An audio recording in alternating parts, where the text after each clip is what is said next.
Howdy, folks, and welcome to another day in the Milky Way. And tonight we got a great show for you. Oh my goodness! We got our my co-host Lucky Stone and my guest tonight, Dalibor Suchy. Thank you both for being here tonight as we talk Pleasure to be about here. the three wise men. Yes. So, yeah, are we the three wise men now? Well, we could be the three wise men, I tell you. But what is the three wise men? Were there three wise men? It never really said in the No. Bible there was three wise men. It just Uh-huh. said there was three gifts. hmm Not and and so this picture that's behind me is a very deceiving. Can you see what's wrong with this picture here? Yeah, yeah. Lots of things wrong. First of all, And it depicts a shooting star, a moon, um, and yeah, clearly, clearly, those people don't look Middle Eastern. I don't know what's wrong with it. Well, that's exactly it. You got a European here. I am gonna share I know screen. that the usual depictions of like the Holy Family or whatever are typical Northern European. Yeah, so you got this northern European house and people here, and then all of a hmm sudden you got these European sort of kind of guys, but then you have the eastern, the Middle hmm East setting and the stars, and here they are out walking around. Looks like snow or sand. It must be snow. It's Yeah, kind of it's that's kind right. The of snow. Yeah, there is no snow in the Middle East. so you got candles. And, I mean, this is messed up. So I went through a lot of these. Okay, we're gonna go with this one here, and we'll get rid of that one and get this one. And here you go. They're always on camels. Has to be three wise men, and they're on camels, right? hmm And even back. So let's go back way back in the day, and this is the biggest one I can find here is this one. And this is hmm the picture of the three wise men here in, uh, of the day. But they show us this picture, right? hmm What is missing? And I'll show you what's missing in a second. This is what's missing. They only showed us half the picture. Yeah, Uh, their wives and or um, entourage, yeah, but because they wouldn't come by themselves, right? These kings, they would have an entourage. yeah, they would have an entourage, and plus, oh, who are these people that they have the halos around them? You notice the hmm halos. Halos aren't for just anybody. They don't. They Why don't the kings have halos? hmm Yeah. Or are these the kings and these are servants? I'm not sure. Because these look like ladies. So hmm something is really messed up here, or they're just holding their crowns. Maybe And well, I don't know. they're also bearing what look like gifts because you know, but those could be crowns. You're right. Hmm. Gold, frankincense, and myrrh. hmm Now, what's the purpose in these things? Uh, and Well, here's one: that's usually myrrh and frankincense, at least in the horses. Now, cat. here you got the three wise men on horse. hmm That's Hmm? usually like a an air freshener type deal. Frankincense because it smells really good and it used to be used around funerals to keep the smell of the dead bodies down Well, yeah. It's a good because answer. Good answer. yeah, because back then they didn't have embalming or other preservation, at least in the Middle Ages they didn't, so they would use these as like room fresheners or body fresheners, deodorant, perfume. Gold, well, that's obvious, but Hmm. frankincense and myrrh, those were scent materials.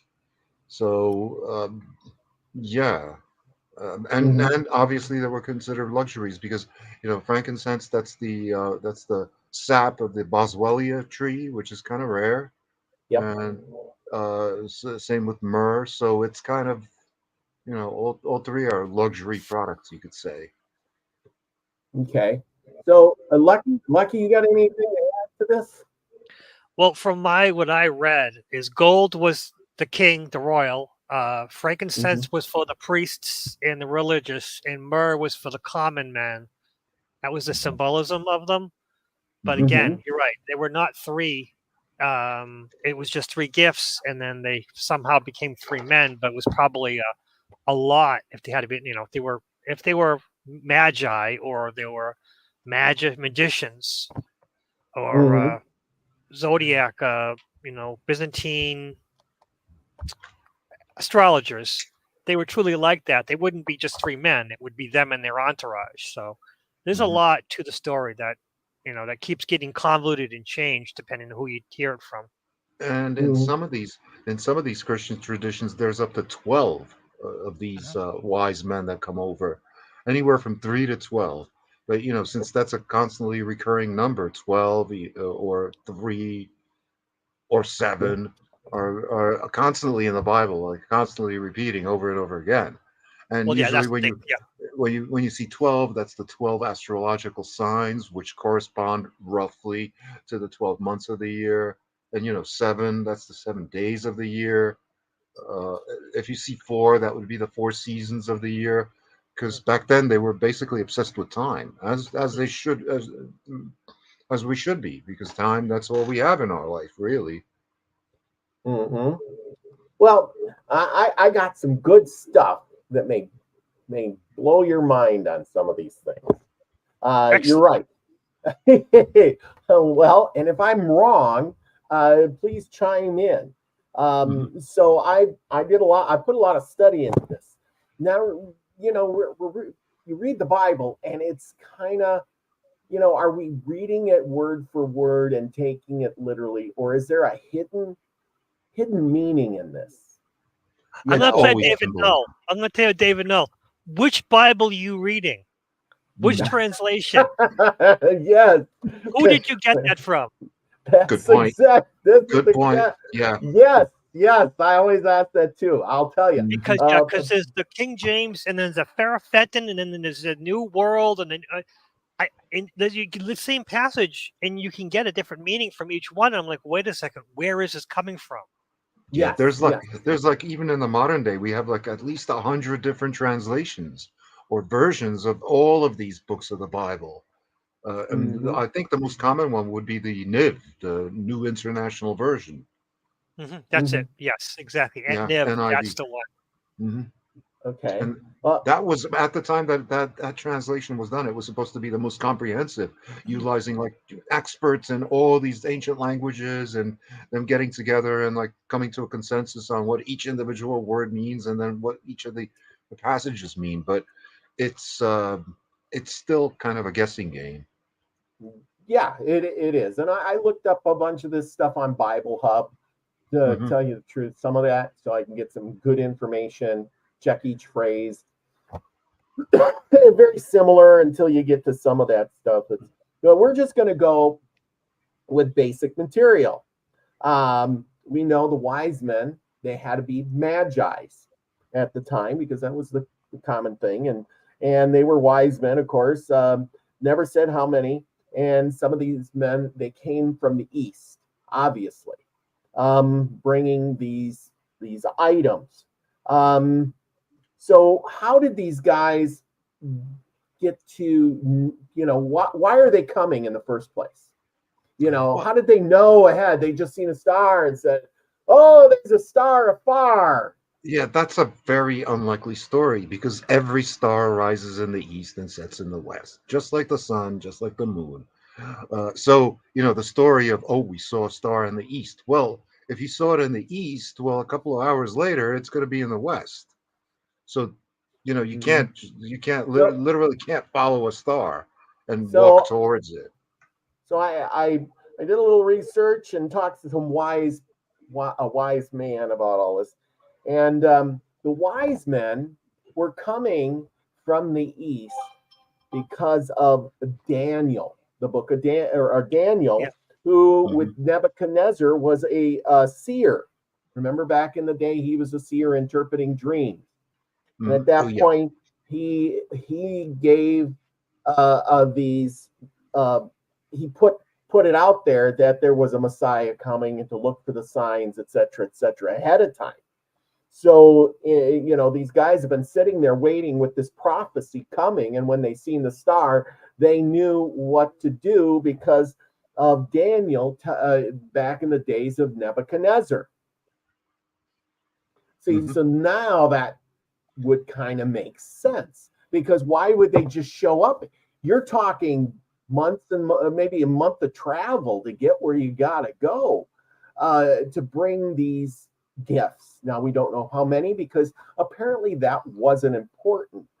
What was important were these items because whatever the items were, they stuck through and they're in every single Bible. Basically, the items have not changed. The story around them has faltered here and there. Is there 5 guys, 3 guys, 12 guys? Who knows? Apparently, that was not an important fact, but the 3 items were the well, you got the gold, and Lucky is right. Gold is for leadership. That's for being the king. You're right, leadership. Frankincense is spiritual. That's for being the spiritual leader. And then myrrh is a death and embalming, because that same myrrh that was given to him when Jesus was being killed, they gave. Oh, let's see here. They gave a. I got it in my notes here, but apparently. Oh, okay. In Mark 15:23, Jesus offered wine with myrrh in it to Jesus before the crucifixion as a painkiller. Hmm. Hmm. Myrrh Yeah. is also used to anoint kings. So it's used in your death and the of your beginning of your reign and the death of your reign. Put it that way. Hmm.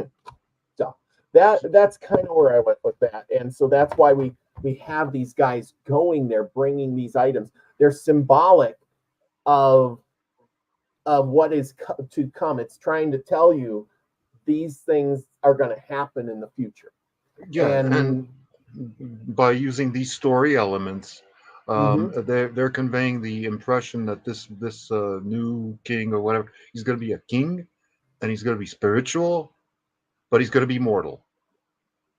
yes, Right? That's a and foreshadowing. mm-hmm.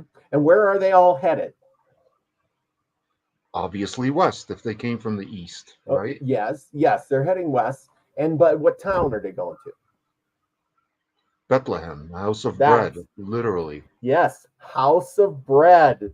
That Hmm. is so right. So you got the house of bread, which Hmm. is so ironic, right? Yeah. Because um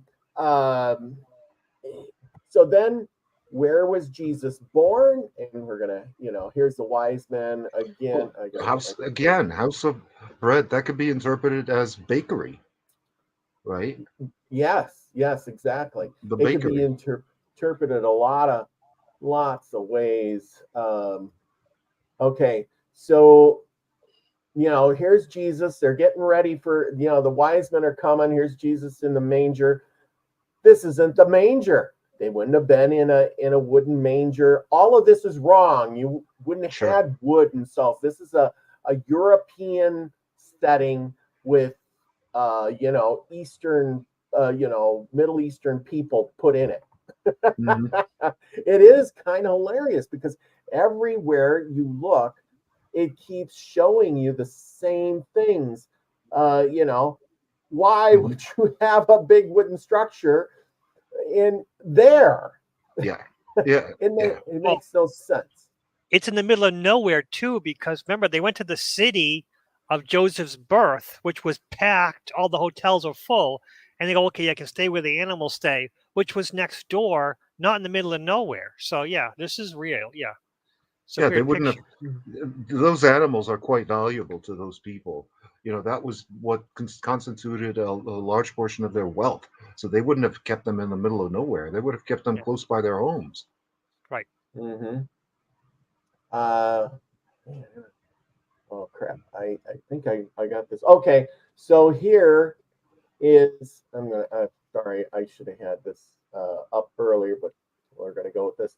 This is the area, Mount of Olives area, and look at this here is just this is a plantation everywhere around it. You don't see trees. There are no trees to be had. Yeah, they're kind of rare in that part of Yes, the world. Yeah, you don't. You know, this is the biggest tree thing I could find. yeah. Back then, like Lebanon was the number one supplier of wood, Yes. Um, even to the ancient Egyptians. okay, and this is the city here. I'm gonna do this. Sorry, I'm trying to blow it up as best as I can. The thing. So you got this. This is the city Bethlehem, and It's as all you can, stone. yeah, it's all stone. Where's the manger? You see the Hmm. manger here? Look at they got some tents. Where? Hey people, I'm looking for the manger. And Here's Joseph actually, and Mary with their little mule over here, and they're walking through it. Where's my manger? and actually, a lot of families, at least in medieval Europe, they would have like the bottom floor reserved for the animals, and the Hmm. top floor was for the humans, because the Yes, animals would kind of provide a layer of insulation because they do heat up the space a little bit, so that they wouldn't have to heat their apartment up above so much, and also they had control over them to keep them from being stolen.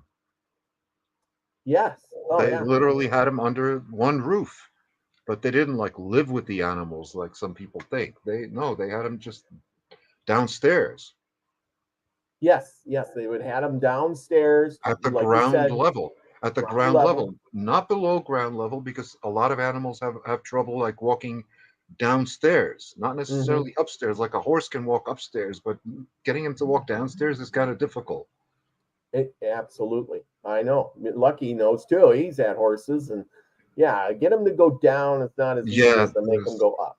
yeah, I know this for a fact because there was an incident where I used to live where they were some drunk people, and for Christmas they got the guy a horse, and he Hmm. lived in a high-rise apartment, so they got the horse up the stairs like 14 stories up, and they Oh, showed him the horse, and he was like, "Wow, great! Okay, well, lead him back outside." Well, he wouldn't go, so they had to the firefighters had to get a crane and take the horse out through the window and oh get him my, down safely. Yeah, oh my gosh. so I know that. So um, yeah, I'm just laughing. They got people in chat here. Chloe and Pamela Jean, Trey. We got Cetarian's son, Scotty Boy. Thank you all for being here. Mary Wins, F Kitty. Thank you all for joining us tonight. Let's see. I think I got everybody. But anyway, um, as we go through this, okay. So, where was Jesus born? Then I mean, where's well, where's see, the at the same time, they say they call him Jesus of Nazareth. Like, so which is it, Bethlehem or Nazareth? yeah? So here's And they here's also what say the he shall be called a Nazarene. mm-hmm. And then of course this is a manger from that age, made of stone, hollowed out. So if there was such a thing as him being in the manger, it would have been in something like this. But that's a feeding trough. It's a feeding trough, well, which is a manger, but it would have Hmm. been made of stone or rock or clay Hmm. or whatever it is. It would have been made like this because you wouldn't spend your precious wood on making a trough that the animals could chew up and eat or Hmm. destroy, and wood was expensive, you know. But of course, True. if you lived in this era, like this picture here, doesn't this this seems so out of place? Like not a tree for miles except this palm tree here, but you built this big, beautiful wooden structure. Hmm. This is exactly what we used to have when I was a kid. My Hmm. Same here. grandparents had what exactly like this. And I actually own the baby Jesus because all the parts were lost from this except for the baby Jesus. And I still have the baby Jesus because everyone was lost. And no one knows where the rest of them are. Even the manger, the thing's huge. Really? Yeah, we had something similar to that, but also it was a Warner Brothers version, just like this thing here, like a wooden, like rustic looking Northern European structure. But yeah, even in Northern Europe, they wouldn't be keeping them, in a separate house like that. No. No. Yeah. No.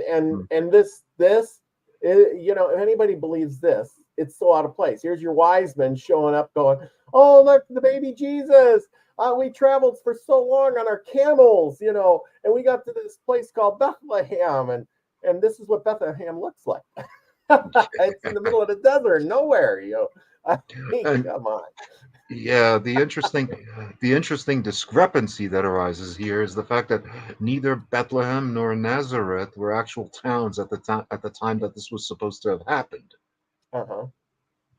That Bethlehem only Oh, yeah. became a city like 100 years after these events allegedly happened. So because all the Gospels and everything that was written about 2 centuries after the Common Era, and it was clearly a symbolic story written by the Romans, and it was designed to control the narrative in Israel because that was their most problematic province. They were constantly rebelling against Roman rule. They didn't want to pay their taxes, Yep. so they decided to, use kind of a sneaky tactic and give them their own religion. Okay, we're going to make it so that the main character is a Jewish guy, and he's going to be born in poverty conditions. Okay, yeah, sure. That was designed to spread among the lower classes, and that's what it did later on when it spread to Rome. It spread first and foremost to the lower classes. And I would postulate that the spread of Christianity was one of the things that brought Rome down, because depending on which historian you ask, it collapsed around the 300s, 400s, right? Shortly after it was instituted as an official religion, which would have been 325 AD, right? If I'm not mistaken.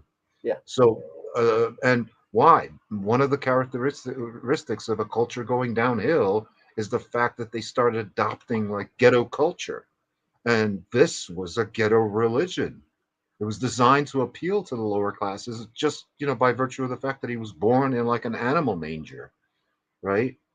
It was designed to appeal to the lower classes. Like, oh yeah, the rich man can't get. It's easier for a rich man to pass through the eye of a needle than it is to get to heaven, and stuff like that. Or the resurrection of Lazarus, or these other parables that pop up in the gospel, where like the people with the money are you know, they're not saved, but the poor, blessed are the poor, for they shall inherit the earth. The Sermon on the Mount.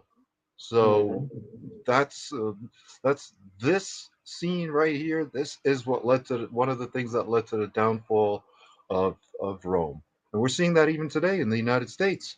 We're seeing more and more like more of the ghetto culture infiltrating the mainstream, and even the elites are using ghetto expressions, coarse terminology, or things like ripped up jeans or tattoos, or things that were traditionally only associated with the lower classes are now becoming mainstream. That is so right, so right. Yeah, because it's just whatever they put out there as a narrative. Hmm. Speaking of being in poor, um, Luke in Luke mentioned the manger 3 times in his story. Why? Because the manger would mean that it was a humble birth, That's giving what the I'm. character, that he's poor and humble. You Hmm. know, Bethlehem was the house of bread.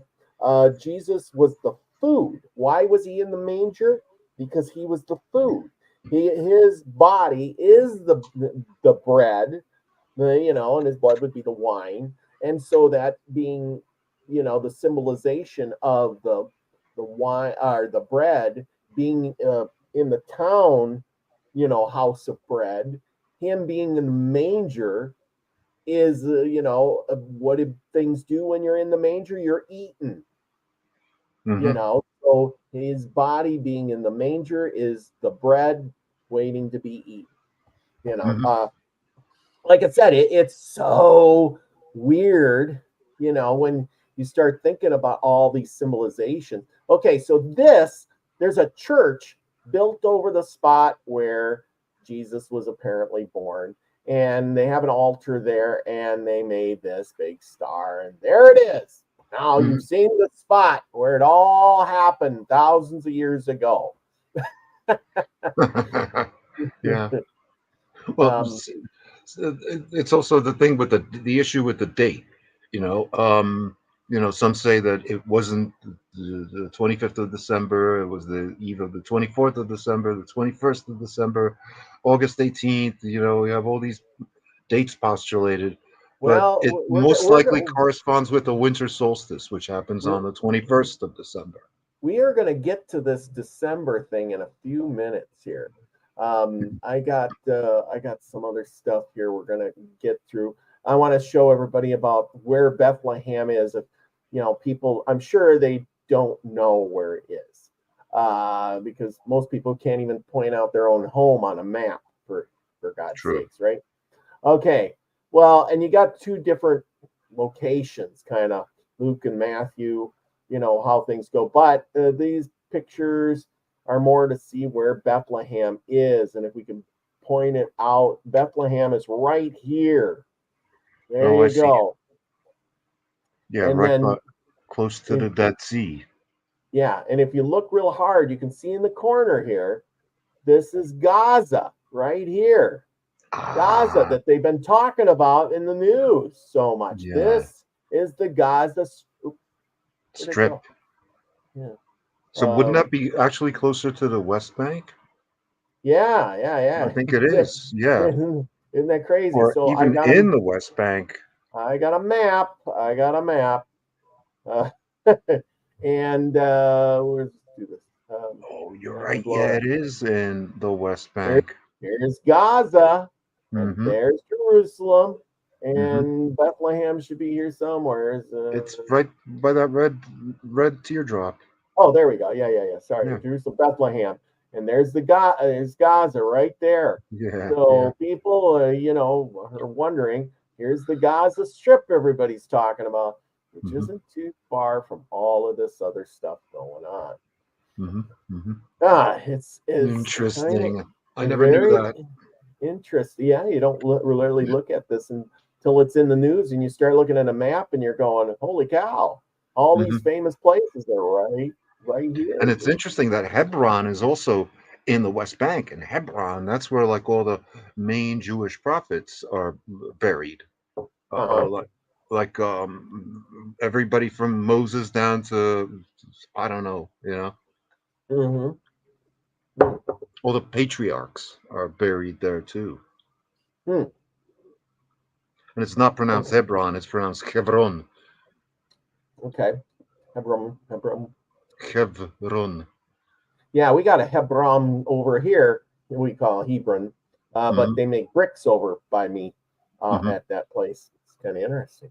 They don't really make too much stuff out west here, but they do make bricks there. Let's see. And what else do I got here?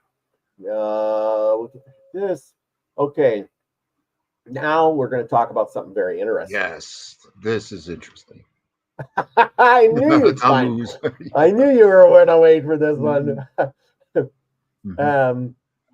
Okay, the cult of Tammuz centered around two yearly festivals, one celebrating his marriage to the goddess Inanna, and the other lamenting his death at the hands of demons from the netherworld. Okay, now here's a trick question for you, and I couldn't really get it. I seen it on several videos, but I couldn't find it on in writing. But the church that was where Jesus has his birth. Where'd it go? Come on. click one, and something else comes up. This one. Okay, so the church where this is located Mhm. is also where, before this church was built, was also the temple of Tamarun, or Tammuz. whatever it's name, Tammuz. Tammuz, It yeah. was also, it was the cult. Ah, This, yeah, it was Saint Helena, and was a cave manager. Cult of the god Tammuz was in the yeah, same spot where Jesus was born. yeah. An ancient Babylonian holy place. Yeah, it Yeah. figures. Coincidence. What a strange coincidence. Yeah, Hmm. here's a thing about Tammuz. He and we can find out. It's just like I said. I'm just pointing all this stuff out. You people, if you don't believe me, go out and do your own research, because this was quite interesting when you start digging it up. There's Tammuz, idols from there, him and Inanna, and then you got here's Tammuz. Did he really exist or not?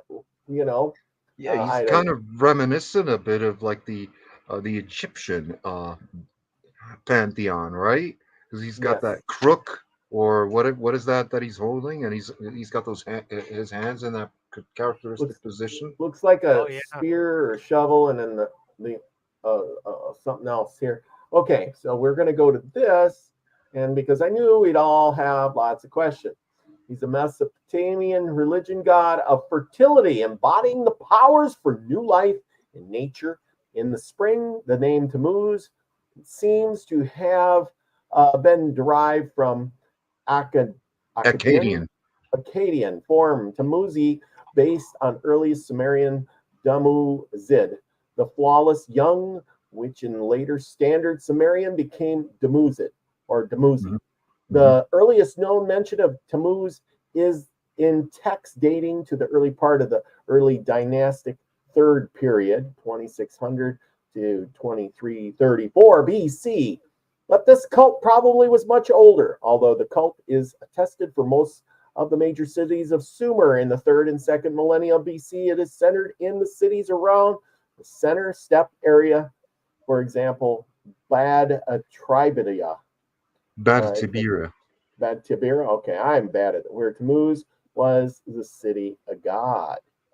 Hmm. As shown by most common epithet, Simpad, shepherd of Tammuz, was essentially a pastoral deity. His father, Enki, so we're really going back there, is rarely Hmm. mentioned. And Hmm. his mother, the goddess Dutur, was the personification of the ewe, which is a sheep.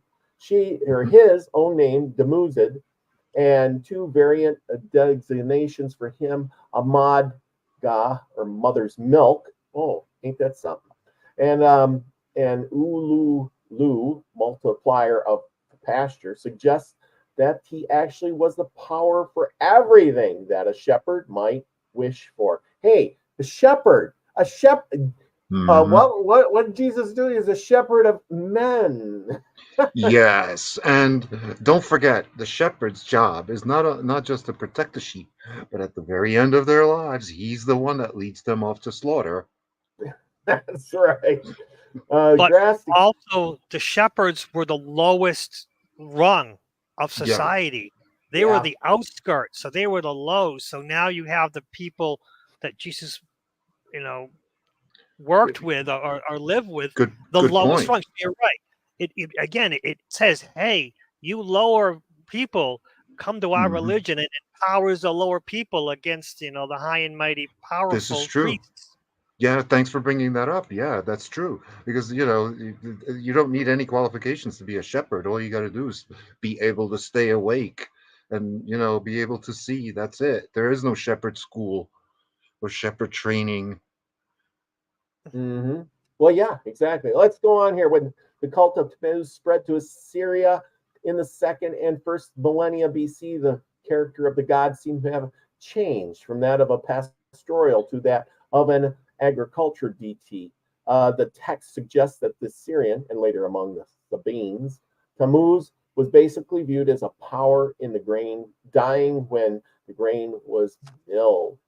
And of course, it See, goes the fact on that they about say that Tammuz.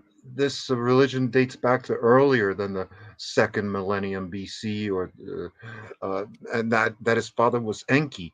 Well, from genetic evidence that we have as to like when all these genetic modifications were performed on humanity, this Enki guy who was in charge of the genetic manipulation program, he was most likely active around 200,000 years ago. Hmm. Not like Yeah. four and a half, 5,000 years ago at the time of the alleged time of the pyramids. Again, the timelines are all off. A lot of this stuff is a lot older because just if you look at the not just the Babylonian kings list, but the Egyptian kings list, that's replicated many times and overlapping with the Babylonian one, that goes back 300 to 360,000 years. Yeah. Yeah. So, It's all goes back a lot farther than mhm. we're kind of let Yeah, on. definitely, Yeah. definitely, because even if you look, if you've ever delved into like the Akkadian language, which was the Mhm. most popular dialect of the Babylonian, ancient Babylonian or Sumerian, it's advanced as hell. I mean, they had I don't know how many different cases. They had like 8 different cases, whereas English only has three. And the writing system was quite advanced. You could say that that was a digital form of writing something down where it was like not subject to interpretation, where it was black and white, literally. Mhm. Uh, Yeah. where their writing system was the equivalent of what we have today with ASCII, right? Mhm. So it was standardized, and plus you could replicate it using commonly available things you could find in nature, which was clay, right, and a Yep. reed. That's it. That's all you needed, and you could write down in digital format, Wow. something that They could be they were transcribed onto a computer today. wow. They were way ahead. They Yeah, were way ahead. they were. Yeah. They were. And what? How did they see? That's why I keep saying that the people back in the day really had they had it going on. They were really smart compared to what we are today. And how did we get so dumb in a way? I mean, We got dumb because of things like AI and Google. Google is actually making us stupider instead of smarter, I think, because with all this information at your fingertips, you lose the necessity for acquiring skills like a good memory or, for all I know, even common ordinary reasoning. yeah, um, yeah, I Rice and agree. yeah, that's right. Yeah, they also help to domesticate the wild grasses into things like rice and grains. Yes. Yeah, good Hmm. point. Yeah, and that's what it's talking about here. They were doing the celebrations, but it goes on. It was talking about the incarnation of God's magically fertilized all nature for the year. So basically, then celebrations in March or April. What happens? Mark the death of the God. What Mhm. happens in March or April? That's spring. Well, that's Easter. That's when Jesus Yes. gets killed. Sure. Hmm. you Yeah. know and the death of the god also seemed to perform because of the seasons. Here it goes on slaying, and it goes on. Bodies appear to have been symbolized as a symbol of vegetable matter, variety of foods. Body basically saying his body is becoming some sort of food. Oh my gosh, symbolism according to Jesus there. You know what I mean? Hmm. Here's a myth telling he had a dream preceding his death and how the dream came true despite all his efforts to escape. Doesn't that sound something like the slaying Ishtar. of Jesus too? He knew what was going to happen, but yet he couldn't escape. You know, and so forth and so on. But eventually, he was a fertility god. Da, da, da, da. I'm trying to get And this. that's where you get the symbolism of the rabbit laying the egg, because that was Yep. that was actually Ishtar. And Ishtar, that's like a dialectic variant of Inanna. Yes. Yeah. So I just thought Mhm. it was really And that's interesting. and Ishtar. That's possibly where you get the Hebrew word Isha. Isha meaning woman, right? Hmm. Okay, now I got a few zinger. I don't know if I know. Yeah, we'll go with this one first. Zingers for you. Baby Jesus. Notice the pagan symbol for sun worship. Mm-hmm. The sun's rays. T for Tammuz. Tammuz, Mm-hmm. who was born in Babylon on December 25th. How Mm-hmm. coincidental. Yes. Notice the holy, or the Mm-hmm. holly for the holy, or the holly Mm-hmm. god, Saturn, whose birthday was also Mm-hmm. December 25th. There's a couple of gods whose this birthday is on December 25th. He's not the only one. I believe. There. Oh, yeah. I think. Shit. What was his name? Priapus, or a couple of them were born on December 25th. The first sun god of Babylon was Man, Nimrod, born on December 25th. And of course, when you see the baby Jesus, he has the sun son. rays coming. Yeah. The T, the symbol of Tammuz, god of Babylon, born on December 25th.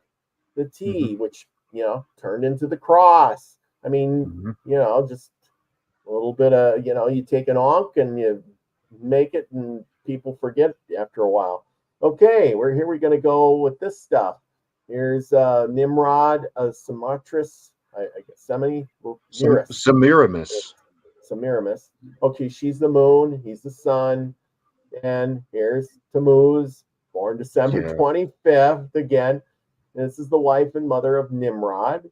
So the entire earth is filled with the religious ideas that originally started with the Babylonian leaders Nimrod, Tammuz, and Semiramis. And that's exactly this replicated in the Egyptian trinity, which would be Isis, Isis, Osiris, and Horus, right? Yeah. Mm-hmm. Where, yeah, where And she's like his sister and his wife at the same time. And look at here, Nimrod defied ancient Nubidian artifact. Look at that. Looks like, Santa. Nimrod Mm-hmm. and Santa, trees. Merry Mm-hmm. Christmas, people. Look at him. I don't know if that's real. Nimrod's birthday, December 25th. Long beard, reindeer, Christmas tree. Well, he took some of the pagan tradition, but who knows? Maybe they were still copying some of this stuff from whatever. But as you go through, and of course here is and of course he's got the wings. Nimrod he's got the wings. In modern tradition, the Santa's sleigh and the reindeer, they fly in the air, right? That's right. This is the one. I should have done this one earlier. This was Nebuchadnezzar's dream. Nebuchadnezzar had a dream in his mind, was troubled, and he could not sleep. So the king summoned the magicians, which would have been the magi instead of magicians, the enchanters, the sorcerers, and astrologers to tell him what they had dreamed. Then they came in and stood before the king. King 3, he said to them, I haven't had a dream that troubles me, and I want to know what it means. Okay, well, that's where Daniel came in and told him what it was and became the number one seer. And so, like I said, he kind of upped his game there, and that's why we have, he would have been telling the Magi what's going on because he became the leader, because I'm the seer, and he would have said, hey, there's a star. When you see the star, you got to load up and go. Kind of like Moses, right? Moses also was like a magician and a seer, and also became like the Pharaoh's number 2 man. Mm-hmm. Interpreting his dreams, right? About the 7 years of plenty, the 7 years of famine. Yep. But like I said, I seen a lot of this stuff, and okay, so the Essenes were kind of instigators in all this. The Essenes believed that Isaiah's prophecy was coming true in their time, which we don't know why, but they were convinced that the end of the world was approaching and that Jehovah had sent the Messiah. So they propagated this, and I haven't dug into it that far. So, but anyway, these things were apocalyptic cults have been around since before recorded history. I mean, the oldest known inscription about the end of the world being, in a couple of years, it dates back to 3,600 years before Common Era, right? BC. Yeah. So Mhm. even as far back as 5,600 years ago, people were saying, "Oh, it's getting so bad, it's going to end. It's all going to end." In other words, it's a thought that's been around for a really long time. The Magi would have came from Babylon. They wouldn't They have come say from from the Egypt. east, right? It's not Yes. exactly stated. They could have been from anywhere, Kazakhstan, India. Hmm. Yeah, somewhere in there. Mhm. But it's just very coincidental that all of these people had And 25th birthday. sorry to interrupt. So, They couldn't go have ahead. come from Egypt because Egypt is to the west. Ah, yes. Yes, exactly. Egypt's to the west. Okay. Yeah. So anyway, Or the point southwest, southwest. Southwest, yeah. The way they were but coming west. over. Yeah, Hmm. land wise, west, all west because the land, because Sure. water If you stuff would back have then. had, yeah, west, Well, and then the thing overland. is, if they were coming, why would they come across land? Wouldn't they just get on a boat and sail around? You know, Most they would have most come. travel happened by boat, and even to this day, it's the cheapest mode of transportation that we know of. But Yeah, it also fast. toughest because a lot of boats were lost. Yeah. Rocky shores. You had the experts. So Hmm. Hmm. Piracy. cheapest. Yeah, yeah. It depends. Who you're going through, where you're going. Yeah, Hmm. Yeah. who you trust. Uh, Depends who you trust. The and they, caravan or the guy riding the boats. and then well, and that's the next thing too is these wise men or whoever they were, their entourage, they were coming on camels in the desert when they could have just, did they Hmm. cross the Dead Sea? Did they just, you seen the city? Most of those people are just walking or traveling with a mule. I mean, I don't know. I mean, I wasn't around back then, but would they have had horses, mules, donkeys, or camels? Which I would have been think they the would have had horses because the horse actually came from the steppes of Central Asia, right? Mhm. It wasn't brought to the Americas until the so-called New World discovery of Columbus. So Well, that's where horses come from. Yeah. that's actually the funniest story I have is because the only horse we ever had, and I've had dozens of horses in my life, only one who would actually walk downstairs was an Arabian horse. It was a cross Arabian quarter Oh, horse, but she was also terribly intelligent, where she could open her own stall. She could open things in ways that we never to this day could figure out how she could open doors. Wow. They locked from the outside, but she knew how to shake the door in the right rhythm that would, and still to this day, we had to double lock her stall with, impossible ways for it to move. Um, Interesting. but again, only horse to go downstairs was an Arabian horse who actually was painfully intelligent. Hmm. Hmm. Interesting. Interesting. Yeah. That's very surprising. Yeah. Well, you needed a smart horse because also horses are the kind of things where me as a kid, you're riding a horse and you're trying to barrel race stuff like that. You fall off, and some of those damn horses would complete the loop without you on it. Well, in Yeah. a rate with the Arab horse, even though she was terribly smart, if you fell off, she would stop immediately Hmm. because Hmm. she knew we're a team. Well, quarter horse knew, wait, I have a plan. I got to do my thing. It's mhm. so weird. Horses just every breed of horses can be fun and it can also be challenging. Well, Mhm. see, the disadvantage of using camels is that camels are very difficult to get on and off of. Yeah, camels also don't Impossible. care. Yeah, they'll do Yeah, what the hell they they also, want. and the only way you can get on a camel is by having him sit down, right? Hmm. Once he sits down, you get on, and you got to hold on really, really tight, otherwise you are coming off. And same thing goes when he sits down, so you can get off. You got to really hold on, otherwise you are flying somewhere, either forward or back. So that's why most people in the Levant actually use donkeys because as opposed to horses, donkeys have a much calmer disposition. Hmm. They don't Mhm. spook as easily, and also, sometimes they're used in conjunction with raising horses, where if a horse is like too recalcitrant, they'll like tie him to a donkey, so that afterwards when he calms down, he will acquire like a hatred of donkeys instead of a hatred of the humans, right? That did this to him. So yeah, they would have used donkeys if anything Yeah.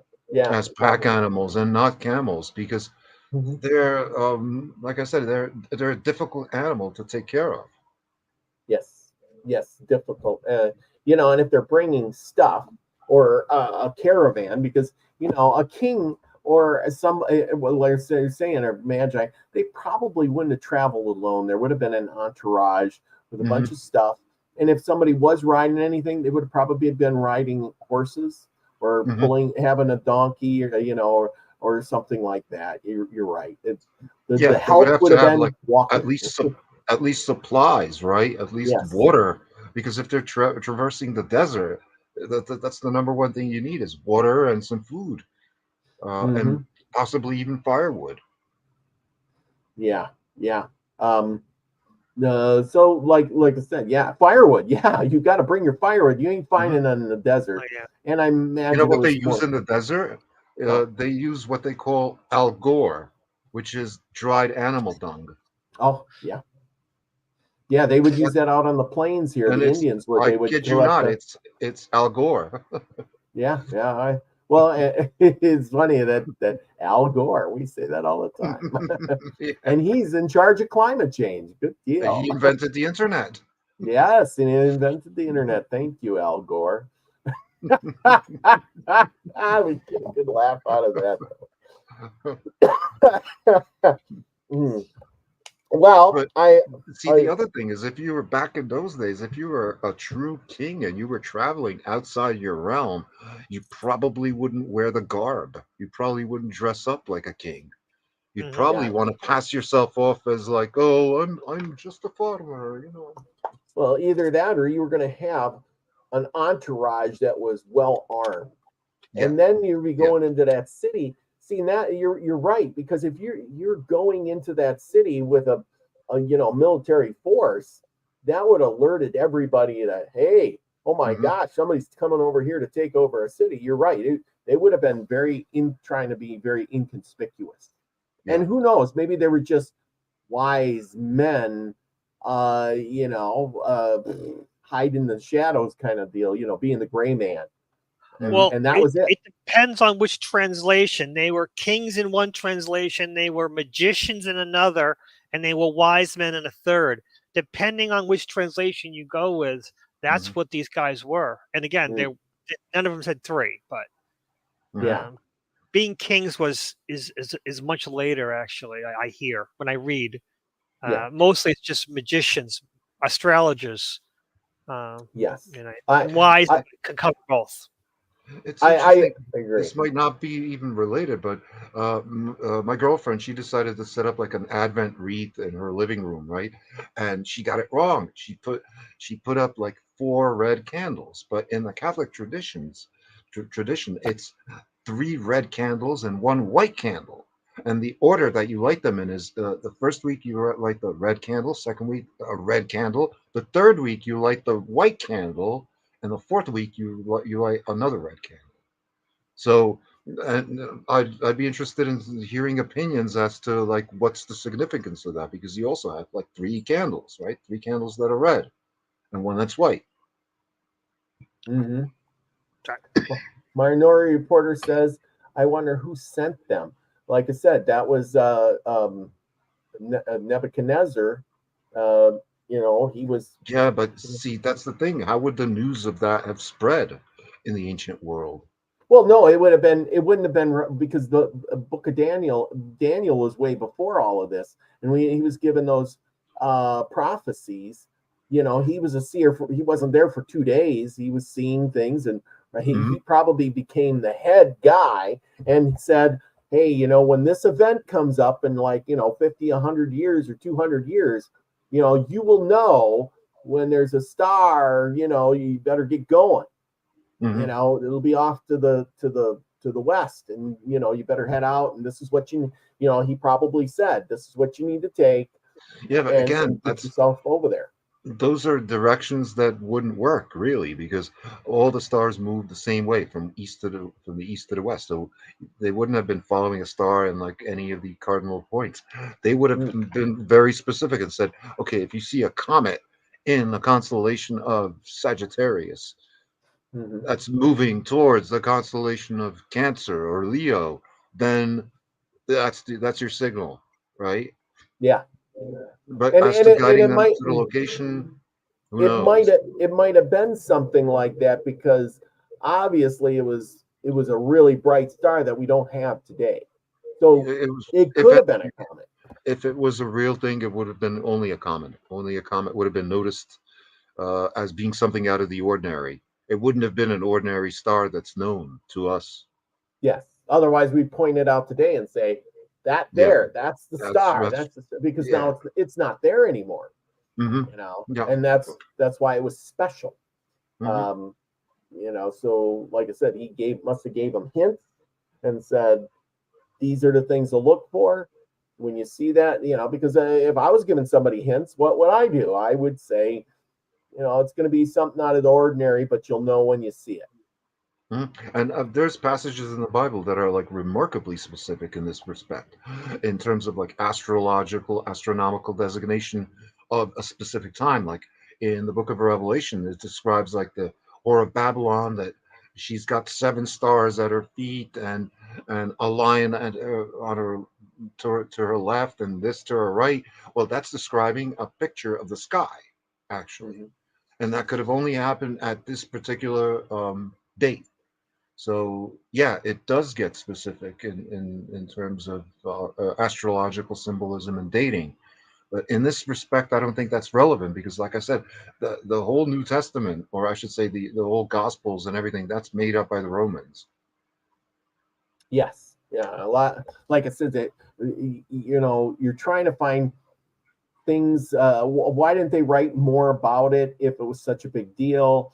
And Hmm. so coinciding from what my research had done, that I did some today, was that after this thing with Herod and Jesus and everything, the Romans basically soon afterwards, demoted the Herod clan and moved Hmm. that thing to Syria, and then all of that Jerusalem and everything broke up into little parts, and basically they were having civil war all over the place. It was Hmm. really Sure, bad. yeah, So if the story is true, Jesus didn't bring peace; he brought war. and he even said so. Because I didn't come to bring peace. I came to bring a sword, right? And if you yeah, don't have a sword, sell your cloak and get one. And yeah, you could say that it, that was preceded by like the Maccabean revolts, which were tremendously, extremely bloody, mm-hmm, and a whole bunch of revolutions afterwards. Because don't yes, forget, in 80 AD, they somehow managed to burn the temple to the ground. I don't know how you managed to do that if it's made of stone, but they sure did it yeah, yeah. and scattered It's all the stones. Yeah, and see, that's a part I'm thinking, man, like these places with these big temples and things, and they have these huge blocks of stone. Who goes and rips those things down? I mean, buddy, Yeah, you're going to have hundreds of men trying to pull those blocks down, and but you're going that's what a the only huge effort. yeah, and if you're fighting a war, you don't get your men to start pulling blocks down, maybe one or two or something like that, to just Hmm. but you don't Yeah, not. because something doesn't make sense. Because how do you destroy something as huge as Solomon's temple and leave only one wall, where even that one Western Wailing Wall Mhm. is huge? Yeah. Was there more afoot than they let us know? Because Hmm. it's just like the pyramids. How come nobody's destroyed them? But yet you go out into the desert and there's other pyramids out there that look like somebody took big chunks out of them. Now, Yeah, who goes and spends their time taking those big chunks out and scattering the stones, you know, and in a quarter mile away? exactly. Nobody. And why does the so-called sand of the Sahara or around the pyramids reminds you more of construction rubble than anything else. Or you Yeah. got stones of different sizes, sharp stones, really sharp stones, it all over the place. So no, something doesn't add up. Yeah. That's for sure. Something. Yeah. There was more going on than And what. like I was saying, the New Testament was written to manipulate the Jews of that time into submission, but the Old Testament was written for manipulative purposes as well. It was Hmm. all mind control. It was okay, you people are special. This God made a covenant with you and nobody else. Uh, so that was designed for like the opposite purpose to lift up their spirits. Hmm. Yeah. Yeah. I But mean, it it was would have been. still mind control. Yes. As always, there's always some kind of mind Mind control control. going on. I Yeah, mean, even because it, back in those days, yeah, things had to be controlled, and you know, I mean, because it's at the time of Jesus's alleged birth, right? First of all, they mhm, say, "Oh, there's evidence, right? There's a guy named Yeshua, right? Yeshua. First of all, that's a common name, and his father was Joseph, and his mother was Mary. Well, those were also common names. If you could do like a Google search for somebody, Yeshua, whose father was Joseph, mother was Mary, probably find at least 10,000 of them. So that's not evidence of anything. That's just like Joseph Atwell says. The fact that my neighbor has a pet duck named Donald doesn't prove the mhm, existence of Donald Duck as a real person, right? that's right. So and at the time where he was alleged to have been born, there were like at least 50 historians living in Israel at that time, and historians back then were the journalists of their day. So they would have like spread the information on. They would have convened with other historians, and they would have written about it. But the fact that only Josephus, who was a Roman Jew, wrote Hmm. about it, and I've seen the original. And it's written in a different hand, and it's two lines. So the so-called evidence for the existence of Jesus is like very, very tenuous. Yeah, yeah. And did he really live in that time period? Like I listened to the thing today, and they were trying to put some of this stuff together, and they were saying, well, he was born a lot long or earlier than we believe him to be born, and if he was, and if he did die, he didn't die at age 33. That's just a made up Symbolic. number. He might have lived, a lot longer than Hmm. that, And and also, so forth, so on. if his father was a real god, his real father was a real god, then A, why did he send him to that particular location in that particular time? And B, why would he let him get executed in one of the most horrific and painful methods known to man, which Yeah. is crucifixion? Like, Yes. Oh yeah. why? Yeah. Yeah. Why It's would also you? it's a story circled around symbolism, around the story about symbolism, and over and over and over, and repeating the same message over and over and over, and it's just for the reader to figure that out. And That's what it was. again, the fact that he was executed, that ties in with the ghetto culture because just like today, the only people who get executed are the poor who don't Yes, have good lawyers, right? that's right. Because the super rich, they never get executed, no matter what they do. I Yeah. mean, you got presidents that have murdered millions of people, and Hmm. they never face the death penalty. That's right. That's right.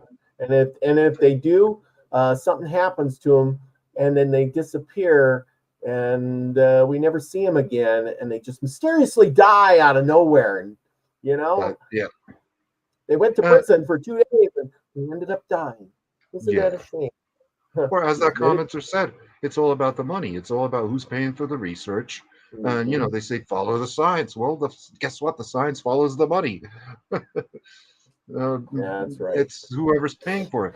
Like, back in, let's say, the 1700s, most scientists were like rich men who had the luxury of time and curiosity, who could afford like all Hmm. these expensive pieces of equipment and who had like assistants that they could rely on to do experiments with things like the vacuum or various chemicals and stuff. So no, without funding, you are not a scientist. That's right, and that's And how there's people. also orthodoxy, where okay, because all science is cumulative, you can't negate something that was made, some discovery that was made, let's say 50 years ago by a famous scientist or archaeologist or whatever, that goes against it, because in the meantime he's gotten a Nobel Peace Prize. What, he's going to have to give that back? Give back all that government funding because your research proves that he's a quack? You know. Oh yeah. I got something. I got something that I just remembered. Jesus is a descendant of David through Joseph, Hmm. but Jesus' father is God, not Joseph. Hmm. There's a weird correlation going on here. They're establishing precedent. They're establishing Jesus as royalty through different ways, and the three wise men giving gifts. Mhm. Um, and also he's descendant of Joseph through his adoptive father. So And genetically, also, yeah, weird. yeah, also the incident at the temple where at the age of 13, Oh yeah. he's educating like all these Pharisees, Sadducees in the temple, and everybody's like amazed, like where did he come up with all this knowledge? So yeah, it goes to show that this is a fictitious story. It could not have happened that way, and it's also designed to, set the precedence for like unwanted pregnancy out of wedlock. Like, Hmm. okay, well, this woman got pregnant even though she claims to never have had a man, but there's a precedent and it's in the Bible, Hmm. right? And the Bible's true because the Bible says it's true. Yep. It says it because it says it, and you better have faith and believe in it because that's what it is. Yeah, Don't question the religion and don't yeah, question yeah. the Bible because it was wrote by the hand of God. Yeah, And and if you question and it, if you use your brain, if you use your God-given brain, you're committing a sin. It's like what?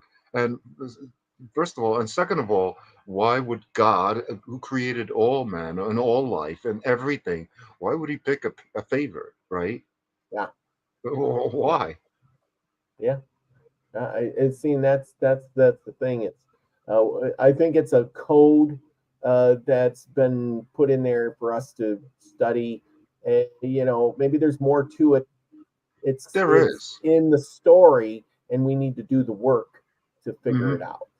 Yeah, Oh, And there's there are hidden. so many codes, so much to study. It's Hmm. yes, yes, Yeah. but you can't take it as just the basic words telling the story because like you said, once you start digging into it, it doesn't make a lot of sense. But once you Hmm. start seeing the relationship of why did they have to put why why can't they remember how many wise men there were, but they can remember what they were bringing? Hmm. Just they can remember Jesus's age, as being 33, but they can't remember what happened between 12 and 30. or even Right? the number of the of apostles. Okay, that's settled at 12. But what about the Yeah, disciples? yeah, They say that there were 88. Well, there's also 88 books of the Bible, right? Or 66. So it depends on, which Bible you use. So yeah. it's And why does one Bible have the King James have 66 and then mhm. other ones have 80 something, or another 20 added to When it? you have It's like, 88 keys on a piano. So so it's just, it's very frustrating. But I hope everybody is happy with this. I think Scotty Boy said it all. We rock. There we go. But thank anyway, you. we should round this up, and people are going to head over to Max Vision Remote View class. I put a few links in there, and I hope you learned something. And if you didn't learn anything, maybe you're going to question something and go look it up for yourself because Yeah. who are we to tell you what the facts are? You need to figure Mhm. them out for yourself. We're just giving you the breadcrumb trail to start on that nice journey. um, and that's what it's all about. So next week we can come back and we're going to talk more, and we're going to talk about other things, all having to do with Christmas and why is it so much so. What is up? Maybe next week we'll do more of the 25th, and how that all correlates with Santa. What do you mean, Santa? See, there you go. I mean, there's a whole show right there. It's all about, it's what I call it the fourth quarter earnings holiday Yes. Is there more to this in the 3 days? retail sector. Yeah. The equinox, the 25th, so and so's birthday, the end and the beginning of the new year. What is going on there? Maybe we should study Here that a in little bit more. Here in Central Europe, almost every building, even public buildings, have like the K plus A M plus B on it and the year. And that means that a priest visited that house and blessed it around Christmas time, where they go around like with the Christmas carolers and they bless the houses, right? And Mm-hmm. you're supposed to give them like some baksheesh, like €1 or whatever. But when they come ringing my doorbell, I just pretend I'm not home because I don't have the patience to stand there. I can't stand for that long anyway, and have them singing some stupid songs that I've heard a million times. It is what it is. Mhm. All right. Well, Lucky, any last words? No, I have a wonderful week. I don't know. You Mhm. gonna have a live show this week? Oh no, I had one with Courtney yesterday. This is with you, so Well, I that know fills you my were saying quota. you're gonna do a live show once a week. I was like, okay. No, I filled my quota. I You have filled one it? now, and I had Okay. one yesterday. I filled my Okay. quota. You're a good man. Plans Good man. plans always change. There's always excuses for everything. There you go. But Mhm. hey, 2 shows is good. Well, with that, remember everybody, don't forget Tuesday night, Native American Myths and Legends with the one and only David Null, Hawkeye Two Feathers, right here. And who knows, we'll have a few shorts here and there along the way, and then back on Saturday night. So with that, remember, Max Vision's up next. Go over there, check them out, participate in the class. Link is in the chat, so do that. Remember, be the frequency you want to receive, everybody, because 'tis the season. Mhm.